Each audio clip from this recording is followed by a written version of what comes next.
grand Manila Post Office stands silent under the cloak of night. Its imposing architecture, bathed in moonlight, casts long shadows that stretch across the marble floors.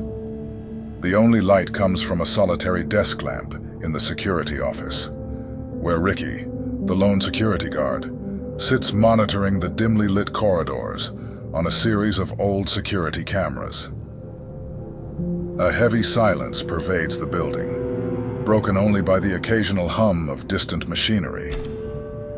The clock on the wall ticks monotonously, each second echoing through the empty hallways. Suddenly, the silence is pierced by the unnerving sound of clinking chains, faint but distinct. Ricky's head jerks up, his eyes scanning the security monitors. The corridors appear empty, yet the eerie sound persists, growing louder and more insistent. With a mix of curiosity and trepidation, Ricky grabs his flashlight and ventures out into the darkness.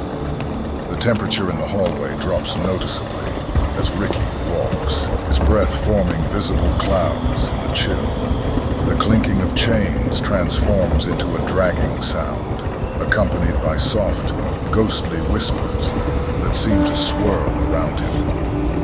Ricky's flashlight sweeps over the dimly lit corridor, revealing nothing but shadows and dust. He moves cautiously, his flashlight catching a fleeting glimpse of a ghostly figure, a Japanese soldier dragging chains across the floor. The apparition appears weary and tormented, its face contorted in a silent scream of agony. Ricky's heart races as he stumbles backward, his flashlight flickering erratically.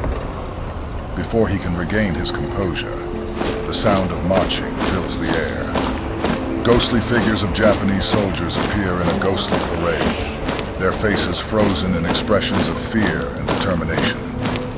They seem to be pursuing a spectral figure, a young girl in a white dress, her form ethereal and faint, her face obscured by shadows. Ricky retreats, his mind racing as he struggles to make sense of the supernatural spectacle unfolding before him.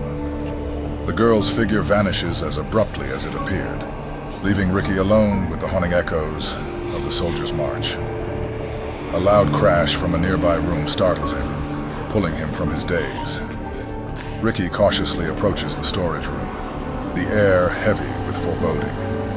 The room is cluttered with dusty mail bags and old letters scattered haphazardly across the floor. In the dim beam of his flashlight, he notices a cluster of envelopes, each marked with a dark, blood-red ink. He kneels and picks up one of the envelopes, his hands trembling as he carefully opens it. Inside, he finds a letter written in a shaky, ghostly script. The letter, stained with a dark, ominous ink, speaks of sorrow and a plea for release. The letter reveals a connection between the spirits and a series of undelivered messages. The ghosts are trapped in their past, their souls bound to the post office by their unfulfilled final wishes. Ricky's flashlight flickers as he sees another ghostly presence, a woman in a white dress, her attire stained with blood, standing silently in the shadows. The woman's mournful gaze seems to direct Ricky's attention towards an old, forgotten box labeled Unresolved Cases. He carefully opens the box, discovering more letters detailing the tragic fates of individuals from World War II, their last messages left unsent and unheeded. As Ricky reads through the letters, the atmosphere in the post office begins to shift. The oppressive chill lifts, and the ghostly apparitions grow quieter. The once terrifying sounds of dragging chains and distant marching fade, replaced by a profound stillness. Ricky's sense of dread begins to recede as he understands the gravity of the ghost's plight. He realizes that these spirits are not malevolent, but are instead desperate to have their stories told and their messages delivered. The tranquility of the post office returns as Ricky finishes reading the letters, the ghosts finally finding some semblance of peace. The first light of dawn filters through the windows of the post office, casting a warm glow over the grand building. Ricky returns to the security office, exhausted but relieved. The post office, once haunted and oppressive, now stands serene and calm.